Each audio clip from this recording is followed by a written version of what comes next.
इस वीडियो में आज हम पढ़ेंगे फिज़िकल एजुकेशन के बारे में, फिज़िकल एजुकेशन सिलेबस के बारे में 12th क्लास के JNK स्टेट बोर्ड का। तो सबसे पहले आज हम बात करते हैं कि एग्ज़ाम टोटल कितने नंबर का होता है फ़िज़िकल एजुकेशन का। फ़िज़िकल एजुकेशन का जो एग्ज़ाम है वो टोटल नंबर का होता है 100, जिसमें जो एग्ज़ाम की थ्योरी का पार्ट है वो आपका आता है 60 नंबर का, और प्रैक्टिकल का जो पार्ट है वो आपका कवर किया जाता है 40 नंबर का, जिसमें से एक्सटर्नल के 25 नंबर होते हैं और इंटरनल के 15 नंबर होते हैं। अब हम थ्योरी पार्ट के ऊपर डिस्कस करते हैं। तो थ्योरी पार्ट में इसके जो टोटल नंबर ऑफ़ यूनिट्स हैं वो कितने हैं, 8, जिसमें से पहला यूनिट है फिज़िकल फिटनेस, यूनिट नंबर 2 है ट्रेनिंग मेथड्स, यूनिट नंबर 3 है sociological aspects of physical education, unit number 4 है मॉरल एजुकेशन, यूनिट नंबर 5 है sports and environment, unit number 6 है योगा, यूनिट नंबर 7 है concept of major games and unit number 8 है sports medicine first aid rehabilitation. अब जो unit number 1 है इसमें क्या पॉइंट्स हैं, क्या चैप्टर्स हैं जिन्हें हमें कवर करना होगा, क्या टॉपिक्स हैं। तो सबसे पहला टॉपिक है meaning and importance of physical fitness, कि फ़िज़िकल फिटनेस होती क्या है। इस टॉपिक में हम पढ़ेंगे कि फ़िज़िकल फिटनेस क्या है।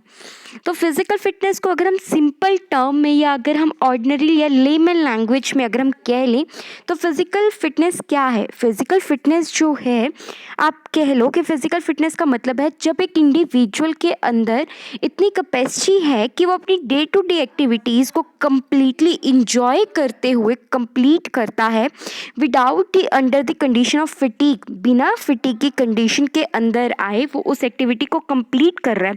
प्लस उसके बाद उसके पास इतनी एनर्जी है कि अगर इन केस लाइफ में कोई भी इमरजेंसी आ रही है तो वो इजीली उसे क्या कर सके, डील कर सके। तो ये क्या आ गया, फिज़िकल फिटनेस। अब इसी में हम जो नेक्स्ट टॉपिक पढ़ेंगे components and types of physical fitness. वो कौन कौन से कंपोनेंट्स हैं जिनके बेसिस के ऊपर हम फिज़िकल फिटनेस को कह सकते हैं कि हाँ ये इंसान जो है वो फिज़िकली फिट है। फिर टाइप्स की, इसकी और कितनी टाइप्स हैं फिज़िकल फिटनेस की। फिर नेक्स्ट टॉपिक में हम पढ़ेंगे फैक्टर्स अफेक्टिंग फिज़िकल फिटनेस, कि वो कौन से फैक्टर्स हैं जो एक इंडिविजुअल के फिज़िकल फिटनेस को इफ़ेक्ट करते हैं। जैसे कि कई बार सोशलॉजिकल फैक्टर्स आ जाते हैं, साइकोलॉजिकल फैक्टर्स आ जाते हैं, इकोनॉमिकल फैक्टर्स आ जाते हैं, पॉलिटिकल फैक्टर्स आ जाते हैं, अपने पर्सनल प्रॉब्लम्स, पर्सनल इश्यूज़ आ जाते हैं, लैक ऑफ मोटिवेशन। ये सब चीज़ें क्या आ गई, फैक्टर्स जो एक इंसान के फिज़िकल फिटनेस को क्या करती है, इफ़ेक्ट करती है। फिर नेक्स्ट टॉपिक है unit number 2 training method. Training में हम सबसे पहले टॉपिक जो आज हम टॉपिक है वो क्या आ गया, meaning and concept of training, कि ट्रेनिंग एक्चुअली में होती क्या है। अगर वही हम इसे सिंपल अभी डिस्क्राइब करें तो ट्रेनिंग क्या है। ट्रेनिंग जो है एक प्रोसीजर है जिसमें एक इंसान जो अपनी स्किल्स को क्या करता है, इंक्रीज़ करता है, अपनी स्किल को क्या कर रहा है, उसे मॉडिफाई कर रहा है, उसे परफेक्ट कर रहा है with the schedule of some sessions, exercise के द्वारा, और अपनी परफॉर्मेंस को क्या कर रहा है, वो डेवलप कर रहा है। तो क्या आ गई, ट्रेनिंग आ गई। अब वैसे ही कभी आपने देखा कि कोई भी इंसान एक ही हम जैसे कहते हैं कि कभी भी इनफैक्ट एक कॉइन का भी जो है वो दोनों साइड सेम नहीं होती। तो वैसे ही कभी भी एक इंडिविजुअल के लिए एक एक्सरसाइज कभी भी परफेक्ट नहीं होती या एक ट्रेनिंग मेथड कभी भी परफेक्ट नहीं होता। हर एक इंडिविजुअल के लिए अलग अलग ट्रेनिंग परफॉर्मेंस, अलग अलग ट्रेनिंग मेथड होता है उसकी परफॉर्मेंस को इंक्रीज़ करने के लिए। तो वैसे ही बहुत से अलग अलग ट्रेनिंग मेथड हैं, जैसे कि continuous training method, interval training method, fartlek training method, circuit training method, दिए क्या आगे, अलग अलग ट्रेनिंग मेथड्स आगे।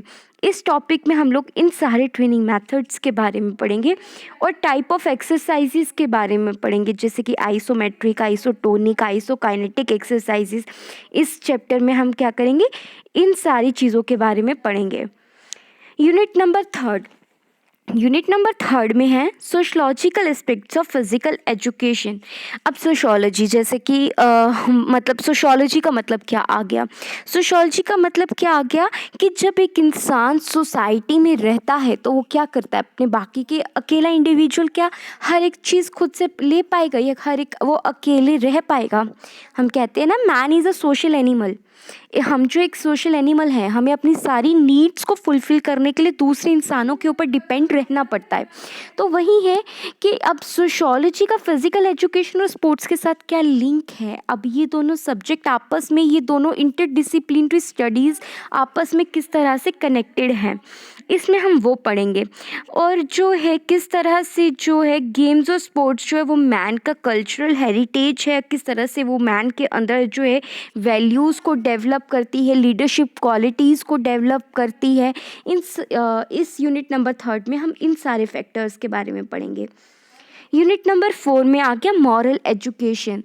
फिजिकल मॉरल एजुकेशन कौन सी एजुकेशन आ गई? The education which is related our values, our ethics, इसके बारे में हम पढ़ेंगे। किस में? मॉरल एजुकेशन में। अब मॉरल एजुकेशन, फिजिकल एजुकेशन, ये दोनों आपस में कैसे इंटरलिंक्ड हैं? अ स्पोर्ट्स पर्सन, हम एग्जाम्पल देते हैं ना हमेशा, एक स्पोर्ट्स पर्सन कौन सा पर्सन आ गया जो अपनी जीत को तो सेलिब्रेट करे ही करे, पर अपनी जो हार है उससे भी वो लेसन ले, निराश होकर ना बैठे और अपनी परफॉर्मेंस को मॉडिफाई करे, अपनी परफॉर्मेंस को इंक्रीज़ करे, ना कि दूसरों के साथ जाकर झगड़ा करना शुरू कर दे या लड़ाई करना शुरू कर दे, ये जीतने के लिए चीटिंग करना शुरू कर दे। तभी कहते ना कि game should be play with a very fair game, है ना, कि एकदम फेयर गेम खेलो या एकदम फेयर गेम प्ले करो आपकी। तो ये कैसे हम लोग लर्न करेंगे? With the help of moral education. Unit number 5 में हम पढ़ेंगे स्पोर्ट्स एंड इन्वायरमेंट।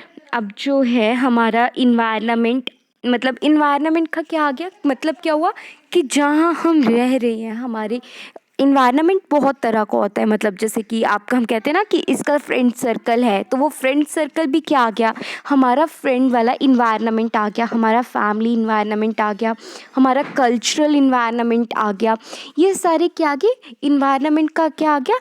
वातावरण, हमारी सराउंडिंग्स किस तरह से जो है हमारी हेल्थ को इफ़ेक्ट करती हैं, हमारी स्पोर्ट्स परफॉर्मेंस को इफ़ेक्ट करती है।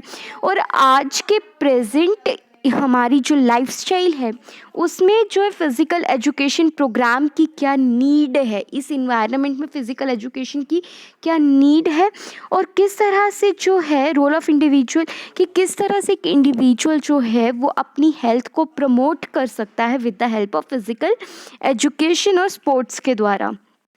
यूनिट नंबर 6 में हम पढ़ेंगे योगा के बारे में, कि योगा क्या है। अगर हम बोले कि योगा क्या है, तो योगा का एक सिंपल वर्ड का मीनिंग क्या आ गया? यूनाइट करना, जोड़ना। ठीक है, अब जोड़ना किसको? हमें अपने आप को, सबसे पहले हमें खुद को जोड़ना है, our body with our mind. सबसे पहले जो है हम बोलेंगे कि हमें योगा का मतलब आ गया connect with the our soul, with the supreme soul. एकदम से ये चीज़ें अचीव करना इम्पॉसिबल है। तो सबसे पहले क्या है, हमें यूनाइट करना है, किसको? खुद को, सुप्रीम, अपनी बॉडी के, अपनी माइंड के साथ। जब बॉडी माइंड का कनेक्शन हो जाएगा, ये दोनों कनेक्ट हो जाएंगे, उसके बाद यूनाइट करना है किसको? Our soul with the supreme soul. फिर उसके बाद योगा इन इंडियन हेरिटेज, जैसे कि हम सब जानते हैं कि योगा जो है ये कहाँ पर डेवलप हुआ? इंडिया में डेवलप हुआ। तो अब इसकी क्या हिस्ट्री है वो हम इसमें पढ़ेंगे। फिर लास्ट इसमें टॉपिक है elements of yoga. Elements of yoga में आपके हमारे 8 पाथ एलिमेंट ऑफ योगा इसमें आ जाएगा, 8 पाथ। इसके बारे में पढ़ेंगे, जैसे कि इसमें आ जाएगा आसन, प्राणायाम, क्रिया, ये सब चीज़ें हम किस में पढ़ेंगे? इस एलिमेंट्स ऑफ योगा में पढ़ेंगे। फिर उसके बाद नेक्स्ट आपका आता है unit number 7, concept of major games. अब इसमें जो है सिर्फ 4 गेम्स के बारे में ही हमें पढ़ना है, जिसमें से हम पढ़ेंगे सबसे पहले क्रिकेट के बारे में, एथलेटिक्स के बारे में। एथलेटिक्स के अंदर जो है बहुत सी गेम्स आपकी आएंगी, जैसे कि आपकी फील्ड गेम, ट्रैक गेम्स, ये सारी चीज़ें, फील्ड इवेंट्स, ट्रैक इवेंट्स, ये सब चीज़ें आएंगी। बास्केटबॉल, टेबल टेनिस, इन सब की हिस्ट्री, रूल और मेजरमेंट्स, इन सारी गेम्स के पढ़ेंगे। और यूनिट नंबर 8 है sports medicine, first add and rehabilitation. Sports medicine का कंसेप्ट क्या है, इसकी इम्पोर्टेंस क्या है, डोपिंग क्या है, डोपिंग कौन कौन से ऐसे ड्रग्स हैं जो वाडा के द्वारा जो है बैन किए गए हुए हैं। और फिर उसके बाद फर्स्ट एड में क्या आ गया, फर्स्ट इमरजेंसी जो आप केयर प्रोवाइड करते हो एथलीट को जब उसे लग जाती है, तो वो क्या आ गई, फर्स्ट एड। तो किस तरह से फर्स्ट एड जो है आपको अप्लाई करनी है, कौन कौन सी जो है चोट पे क्या क्या फर्स्ट एड होगी, फर्स्ट एड के क्या प्रिंसिपल हैं, उन सब चीज़ों के बारे में पढ़ेंगे हम। कौन से चैप्टर में, यूनिट नंबर 8 में पढ़ेंगे। फिर उसके बाद इंटरनल असेसमेंट में जो है प्रैक्टिकल का पार्ट आ जाएगा, जिसमें जो है एक असाइनमेंट प्रैक्टिकल रिकॉर्ड की आपको कंप्लीट करनी होगी। आपके जितने भी गेम्स हैं जो ऊपर दी हुई हैं, क्रिकेट, एथलेटिक, बास्केटबॉल और टेबल टेनिस, इन सब के ऊपर आपको जो है उसे उसकी हिस्ट्री को, उसकी जो है मेजरमेंट को आपको लिखना होगा। प्लस उसके साथ साथ आपको क्या करना है, एक प्रोजेक्ट फाइल भी बनानी है डिफरेंट गेम्स की। और इनमें जो है आपको गेम्स दी हुई हैं खो खो, बैडमिंटन और शॉट पुट, इनमें से किसी एक के ऊपर आपको प्रोजेक्ट फाइल बनानी है। फिर एक्सटर्नल असेसमेंट में जो रिकॉर्ड आपने जो फाइल बनाई होगी उसको देखा जाएगा, और वो रिकॉर्ड फाइल जो है उसके 5 नंबर होंगे, और जो वाइवा होगा वो आपका 5 नंबर का होगा। प्लस जिसको जो कोई भी मतलब आपकी ही चॉइस की, इसमें बहुत एक अच्छी चीज़ दी गई है, स्टूडेंट चॉइस गेम। आपकी चॉइस की कोई भी गेम जो ऊपर दी गई हो, cricket, athletic, basketball, table tennis, kho kho, badminton, shot put, इनमें से कोई भी गेम के बारे में आपको कंप्लीट नॉलेज होनी चाहिए, उसकी मेजरमेंट, उसकी हिस्ट्री, इसके बारे में आपको कंप्लीट पता होना चाहिए। तो ये है आपका सारा का सारा फिज़िकल 12th क्लास की फ़िज़िकल एजुकेशन का सिलेबस।